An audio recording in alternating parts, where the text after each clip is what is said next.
Oh, damn.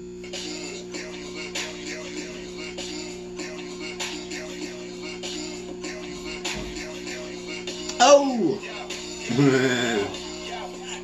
Urban politics. Yep, it's on and popping again. I'm your humble host, Phys Ed Music. Join me as we get a political with it real quick for about 30 minutes. I'll just get a 30 minutes of your day with a little political talk, and then we'll be done. Right now, you know what I'm saying, what you rocking out to with me is Dot Gigs. This song right here is called Girl You Look Good. Girl, you look good. I love this joint right here. This is on one of his albums. You can check this out on YouTube.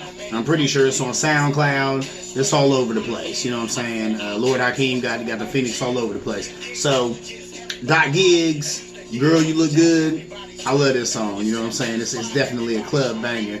But as good as that song is, you're not here for that. Me neither. I mean, it's the stuff I listen to, you know, when I'm not doing my political thing. But you know what you're here for? You here for the same thing I'm here for, a little politics. So you know what? Later for the hip hop, let's get into a little politics.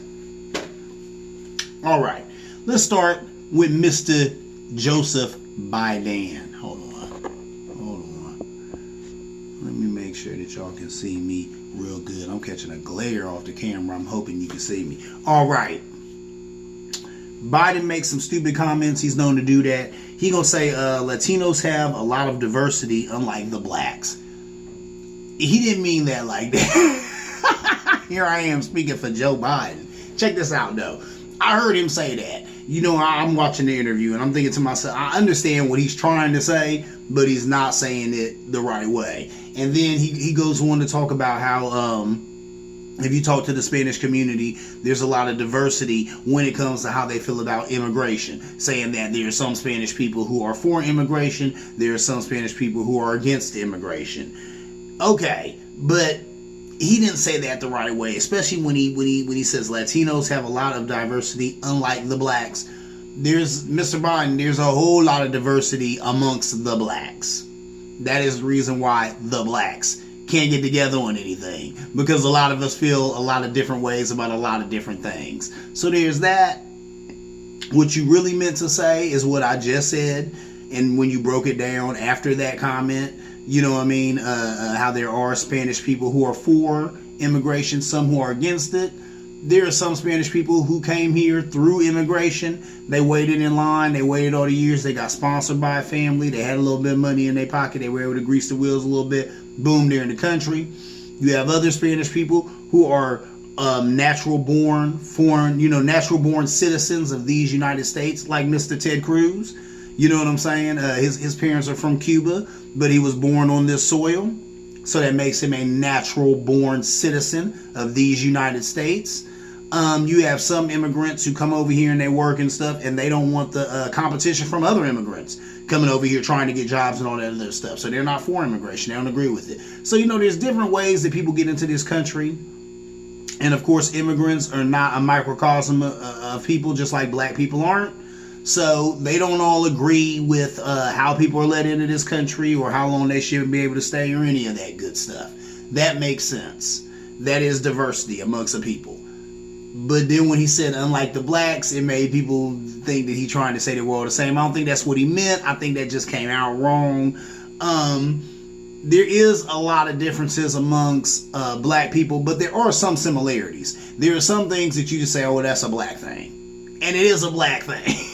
It's just something that's indicative to our culture, indicative to our makeup, most of us, because there are exceptions to every rule, and you would say most brothers don't do such and such, but here's a brother who does. And there's, for anything you can name, I got friends I can say that too. Most brothers don't do such and such, but this one brother who I'm cool with, he does.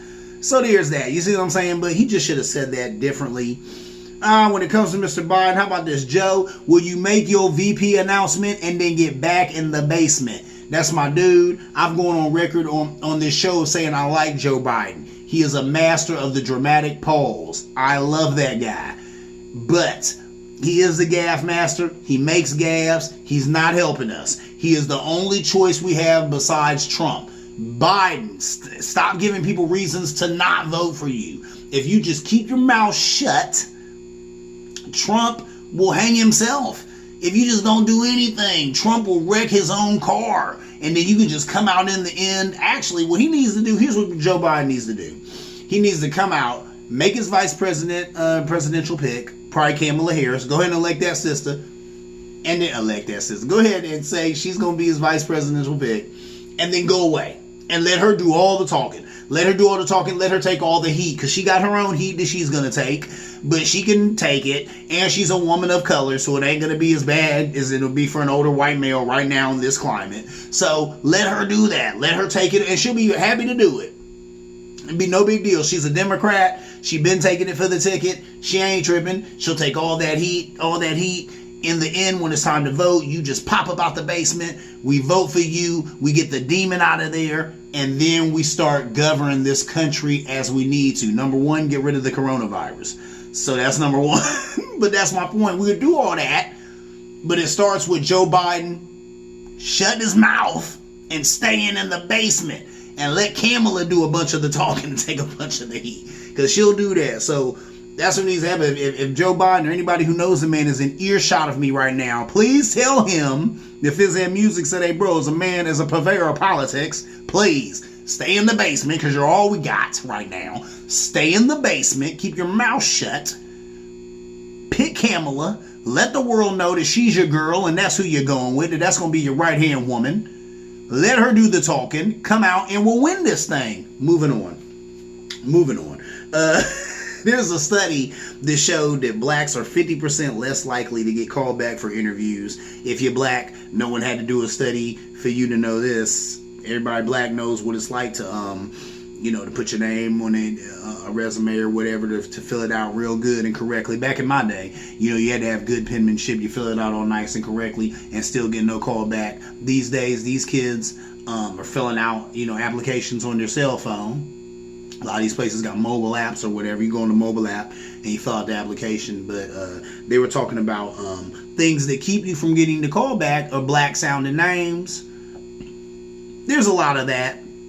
I'm sure that, Eddie Edwards is going to get called back before Deshaun Murphy or, Deshante Lewis or Shaka Reynolds. And that's messed up. That's racist as all get out. But that's kind of how it is. I remember my dad back in the day, we'd talk about that because I was a job developer for years.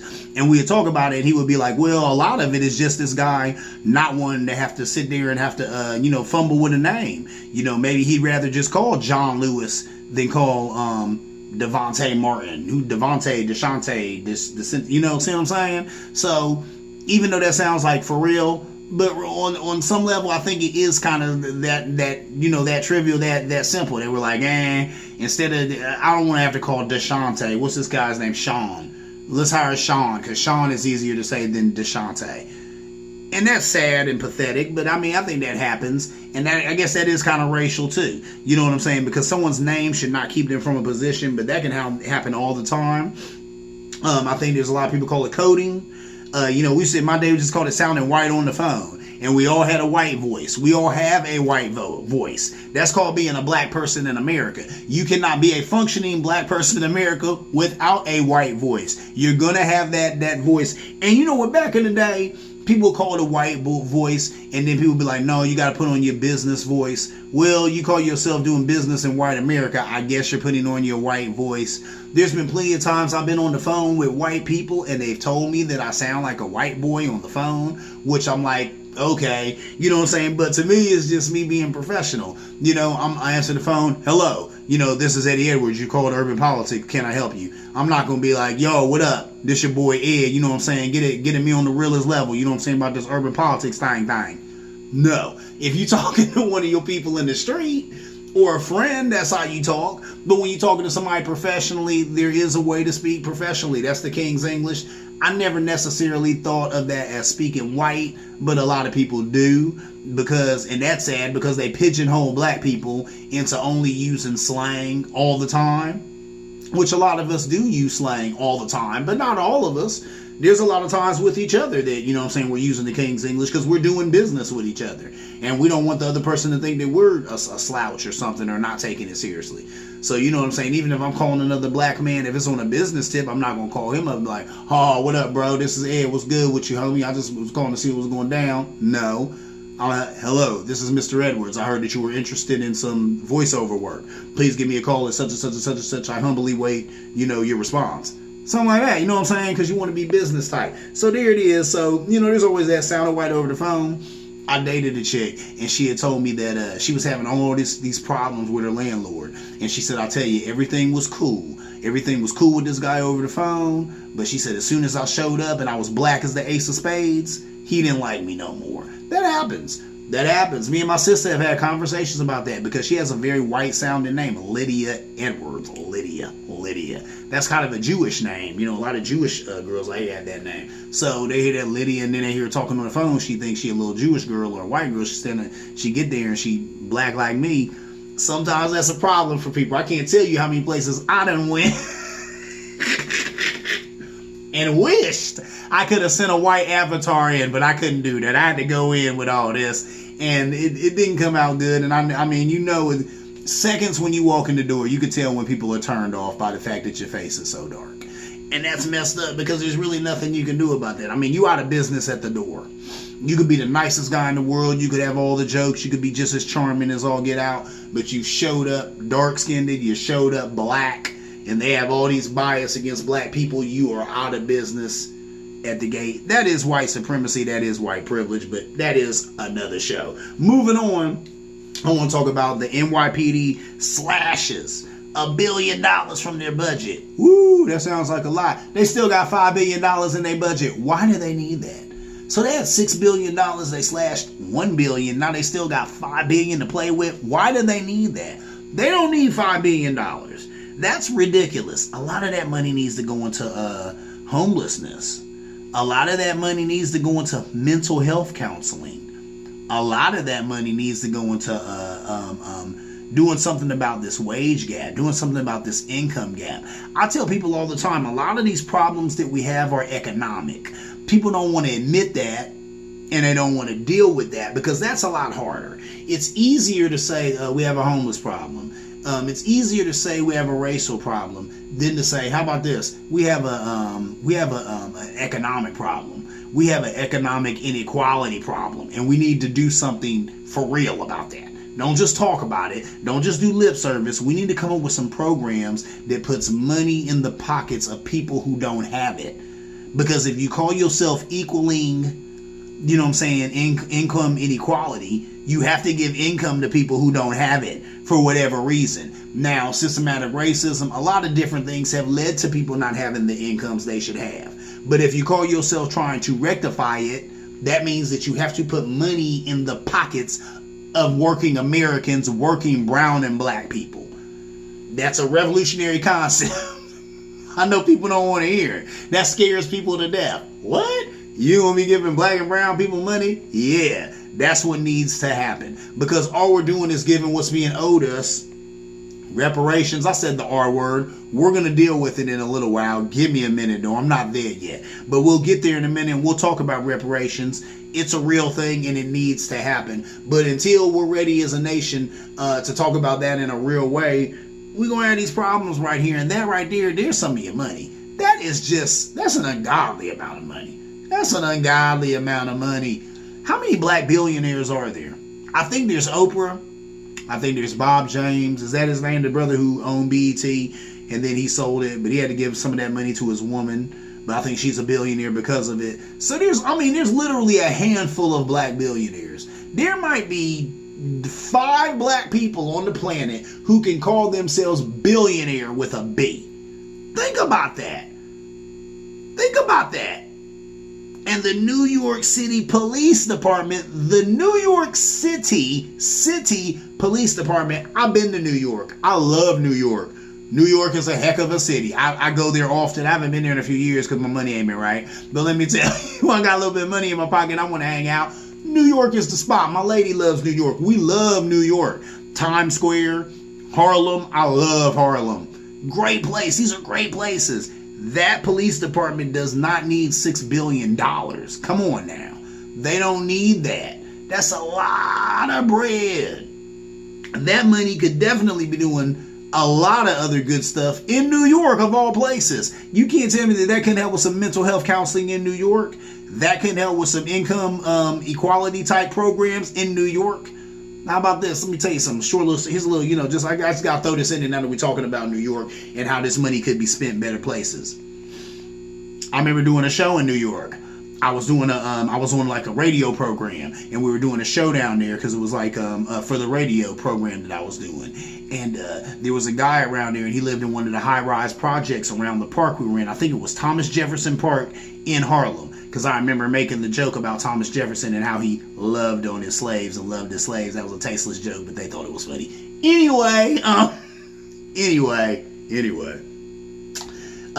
We needed some tables because I had some DJs or whatever, they got set up their stuff, so we needed some tables. He was like, there was a guy out there. He's like, yeah, I got some tables. I can help y'all out. Come on over here to my crib and get them. So we go to one of the high-rise projects that he lives in. First of all, when we step in the door, it smelled like pure urine. I mean, it smelled like someone was urinating in my nose. I never in my life have stepped in a place and the warm, earthy smell of pneumonia was just omnipresent like that. I mean, it was just disgusting. So we get in there and I say something to my dude, and he was like, this is low income housing in the hood in New York, so of course the higher ups don't care. Toilets overflow, you get that smell. I said, but this is just ridiculous. Of course it was roach infested, it was rat infested. Wowzers, okay? And I'd heard about New York public housing, but I had never been in it. Now, this was years ago. Maybe things are better now. I hope they are. I see stories and hear things. I don't think they are. So that's my point. That's where some of this $5 billion should be going. Why are people living like that when the police department is getting $5 billion extra dollars a year, or $6 billion a year before they cut it by $1 billion? That's ridiculous. And that's just one story of New York, of a guy that I knew who was living like, and to him this was no big deal. I'm telling you this story because it was something to me. Think about that. He lived there. That was nothing. He wouldn't even tell this story because to him that was commonplace.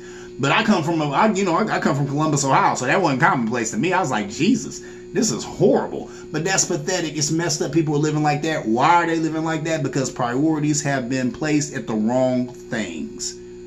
So we need to do something about that. They slashed $1 billion from the NYPD. They need to slash more. And I'm not hating Franklin County PD. I don't know what their budget is. Slash it now. Slash it yesterday. Okay? Because we got services in Franklin County that go far beyond the police. Anyway, moving on. Let's talk about the stimulus.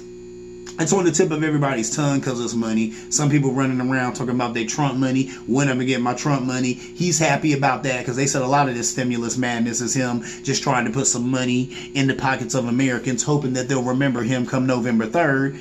I could get your vote if I gave you some money, right? That's how a con man works and how you would think. But I hope that people aren't that stupid. I fear that some of y'all are, and that might work with some of y'all. I hope the majority of us can see past that and see the money is cool. It's a good thing. The government's going to, pass another stimulus package. They dragging their feet about it. They taking their time because, they're not really hurt, but they're going to do what it is, that is their job. Thank you for doing your job, or the bare minimum, but they're going to do that. And the rest of us just get to, sit on our hands until they do it. They were talking about the stimulus. They asked Trump about it, and he said, right now we're so far apart, nobody cares. Trump he don't want to talk about it no more. But of course they got to keep talking about it. They got to keep going back and forth. They were saying now it just looks like each side is up in the ante so that they can be mad at the other side, and then claim it's the other side's fault that it fell through or whatever. So it's just a game. It's the same old game that they play all the time, kicking the can down the road. They'll probably end up doing some kind of like stopgap thing. Trump was talking about signing an executive order. That's what he'll do. He'll sign some kind of executive order that gives out another one of those $1,200 cash injections that they gave out to people, and that's cool. You know what I'm saying? That plus the other money is pretty cool. It ain't enough. It's too little, too late. But he'll do that, hoping that people remember that in November 3rd, and they're stupid enough to still vote for this guy after he's floundered with the coronavirus, after he's made wearing a mask a culture war, after he's started all these race wars and all this other madness. So we'll see what happens. But there's that. I think it's pathetic. Anyway, moving on. In other news, the coronavirus. Wow. Still killing people, and people still not taking it seriously. We have no leadership on this thing. That's sad. That is very sad. I've never seen such. Like I said, I tell people, I've went on record in the show and saying that. I tell people all the time.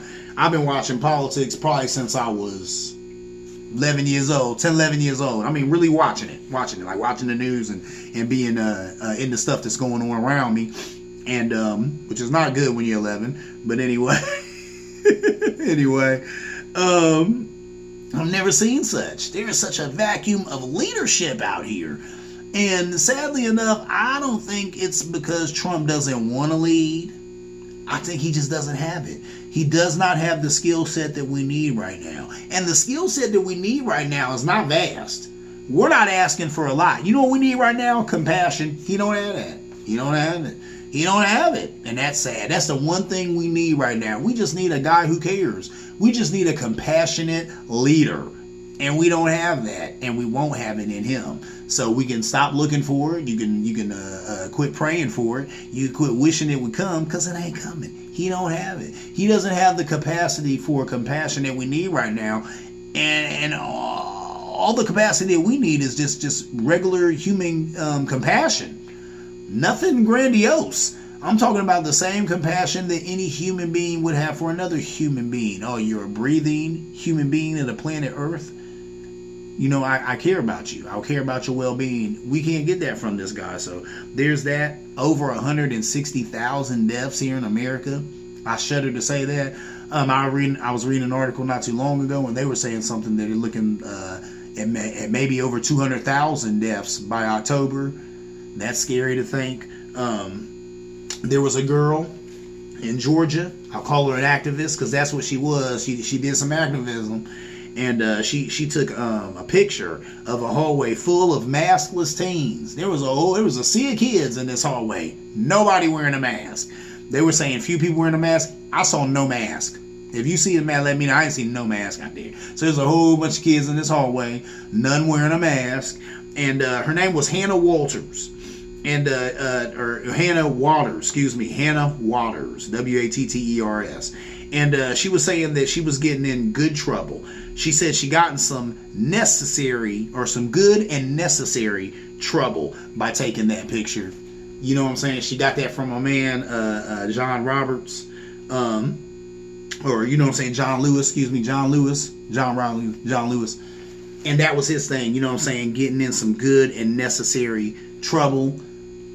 And that's exactly what she did. Sometimes you have to be an activist, you know what I'm saying, get in some trouble, get arrested to shine a light on an injustice so that people look at it and see what's going on, and then maybe get together and say, we need to do something about this.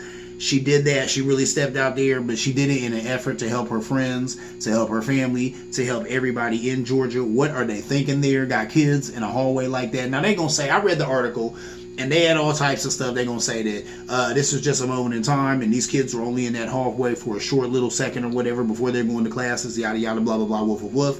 That is garbage, okay? That is not a good excuse for that. Like I said, I've seen a whole lot of young faces in that hallway. No mask, no gloves, no nothing. They was out there like it was 4, 5, 6 years ago. No. You know what I'm saying? So that's not good. Georgia needs to do better. A lot of places need to do better. Franklin County needs to do better. You know, but a lot of these governors need to stop being afraid of their standard bearer. Step up and save some lives and say, hey, look, y'all don't want to hear it. Y'all don't want to do it. Go shelter in place. I need you to sit in your crib for about 4, 5 weeks, 6, 7, 8 weeks until we get done with this thing. You don't like it? Look, I need you to only come out to get some food and that's it.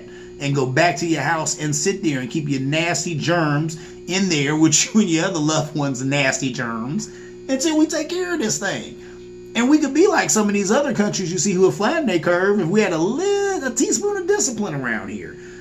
So there's that. But luckily, you know what I'm saying, Hannah Waters, She's got a backbone. The young woman stepped up. She got into trouble over this. She got suspended from school, which is something. You gonna suspend a girl just because what? Because she put y'all on blast? Because y'all ain't doing what y'all supposed to be doing? Or actually y'all was doing what, y'all were federally mandated to do, which is sad, which is nothing. But you're mad because she put you on blast? You're mad because she told the world? That's another thing that lets you know that these administrations know that they wrong. They know that they wrong. Why would they suspend this young lady for taking a picture? They gonna say they suspended her because she was using her phone at school hours. Well, she said she took the picture and she didn't even post it until after school. All of that is garbage and you know it. They're doing that because she put them on blast. They didn't want the world knowing that they're opening up too early. Why? Because it's gonna cost people their lives and they know this. Well, if you know this, why are you doing it? Why are you doing it? Because you want to impress a president who's a schmuck anyway and you know it? Is that what it is? You're scared of your standard bearer? Scared that he might get on Twitter and tweet some stuff about you? Yeah, that's what it is. Scared they lose their jobs because he's got a lot of supporters. Scared that people will come after them. Now I hear that. He's got a lot of supporters. Have a backbone, man. Do what's in the interest of public health. And that's what this girl did. So hats off to Miss Waters. Hats off to her. So moving on, I got to talk about a family that was destroyed by this whole thing. Going back to schools early, opening too early. There was this young brother. He was asymptomatic, which means that he wasn't feeling bad at all. He felt healthy as you or I. Went to school, came home, gave it to his parents. They died. They're gone. He's an orphan now. That quick. That was one of the saddest stories I've read in a minute. This brother's name was Justin Hunter. Justin Hunter, and I think he has a GoFundMe. If you have any money right now, not that anybody does, but if you have any, man, go to Justin Hunter's Just Fund Me and just fund this young brother. Because like I said, in one whop, he lost both his parents. He lost both his parents. Where he lived, said it was cool to go back to school. The young brother went to school. Like they said, he was asymptomatic, so he came home feeling fine. He wasn't sick or nothing. Came home, gave it to his parents. Now they're gone. And he got to live with that. Think about that. He has to live with the fact that he's an orphan and it was him who did it. But it wasn't him. It was his government that failed him like they're failing so many other people. So like I said, if you got any extra loose money in your pocket, you can give it to this brother right here, Justin Hunter. Look him up, man. He's got a GoFundMe, and that was just the saddest situation ever. But there's going to be a lot of this. This is not a unique situation, unfortunately. We're going to start hearing that close to home here where I'm at when school's open and wherever you're at. You're going to start hearing these stories coming out too. About kids contracting the virus, bringing it home, and killing older loved ones. Killing older moms and dads and grandparents. Moving on. Governor DeWine was positive on the day he was supposed to meet Trump. I guess they said they give everybody a test whenever you're meeting the president. That makes sense. He failed that test. It's like, oh, he tested positive for the coronavirus. Everybody's going crazy. Me too. Then I guess the next day he took a test and he was negative. What? So today he has the coronavirus. Literally the next day he takes a test and it says he doesn't have the coronavirus. This is garbage. What's going on here is these tests ain't worth a quarter. Some of these tests are not worth the paper they're printed on. I don't know. They're paying over. I don't know, but you know what I mean. These tests are bupkis. They're garbage, and there's going to be a lot of this coming out. And I read an article about this. I think I shared it on this show. How they were saying that there was no regulation. That's one of the big things that Republicans hate. They hate regulation because they said regulation slows big business. But when you don't have regulations, then you have faulty coronavirus tests. Because if you don't have any regulations on it, then you get any idiot who's out to make a buck off of idiot Americans or idiot people, period, saying, hey, I'm going to put together some solution in a little bucket or whatever, and I'll call it the coronavirus. No one's testing this thing anyway. I could sell 1 million of them and be going, and I make all this money, and people have faulty tests that aren't helping anybody, but who cares? I done made my bread. You know what they call that? That's called capitalism. Capitalism. Yeah, capitalism. That's what me and you live under. Capitalism says that any idiot with a good idea should be able to make a buck and it's all good. Welcome to America. Well, that's what's going on with these coronavirus tests. So that's the reason why DeWine would take a test today and say that he's positive and has the virus, then take another test tomorrow and say that he don't have it. Because a lot of these tests are garbage, they're fraudulent, and that's going to be something that comes out on the other end of this whole thing. How some of these tests, you can't even put your faith in them. So it's pathetic. We don't have enough tests, but the tests suck anyway, and a lot of them are going to be fraudulent. We don't have any skip tracing going on. There's a lot of stuff that we need to make things safe around here that we don't have and we're just not doing. Side note, I was thinking about it today. We could open schools safely, but you know why that won't happen and why we can't do that? Because people are too greedy. This government is too greedy. I think it was Chuck Schumer who had talked about how he said, hey, let's just talk about one aspect of this. Face mask. Okay, so you got a regular high school. Some of these high schools got, I'm just throwing it out. Let's say, and it's kind of being conservative. Let's say 700-800 kids. 700-800 kids in a high school, right? And each one of these kids is going to need a face mask for every day of the week. And that's what they were saying. The CDC was saying too. You need a new face mask for every day of the week. Well, just a week of face mask for 700-800 kids, man, we're looking at like $1,000 or more just in face mask. There it is. There it is. And that's the reason why it won't happen. I was watching a video today. They had the little Asian boy. He was going into school. He had a face mask on. He took it off. They had a spray that they sprayed him with. They had something else they had him put his face into. Then they had another face mask that went onto him. And they sprayed him with some more stuff. Then he went into class. That's how you do it. That's how you open safely. But you got to spend that money. Our government is not spending that money on our kids. Especially not the Republican Party. They've already came out and said, the heck with the kids. They already have a whole platform that poo-poos all education. They already have a Betsy DeVos whose whole business is taking money away from public education. You know they're not going to do that.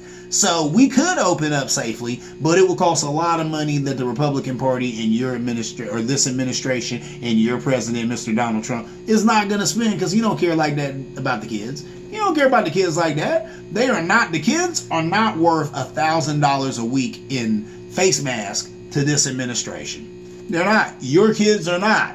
So then you got to ask yourself, are your kids worth that to you? Are they worth that to you? Maybe you keep them home because you got a brain in your head. Moving on to the last thing I'm going to talk about. Last thing I'm going to talk about, reparations. People have been talking about it. It's a buzzword. In Asheville, North Carolina, they voted 7-0. So that's 7 wins, 0 losses. That means unanimously they voted in favor of reparations. Now, I saw that council, and there was a lot of brothers and sisters on that council. So there's that. There's a lot of black people in there. So maybe that has something to do with why they voted in favor of reparations. But they're going to do it in the form of community investment and community programs. When you hear that, sometimes that's how you feel. When I hear that, I'm like, only because they always, and Charlamagne the God talked about that, say a rising tide lifts all boats. You really don't want to hear that. I don't want to hear that too, man. If you're talking about reparations, I've said it before, I'm going to say it again. Put money in people's pockets. Where is the bread, man? Break bread. No more of this community investment and we're going to have community programs here and this and that and blah, blah, woof, woof. No. Why don't you go right to the heart of the matter and put money in people's pockets? That's what needs to happen. And I'm sick of the government running around here talking about they ain't got it. They got it. We give like $1 billion a year to Egypt. And that's just one piece. That's a minute of government aid that we give. $1 billion a year we get to Egypt. That $1 billion could go to something else. And I'm not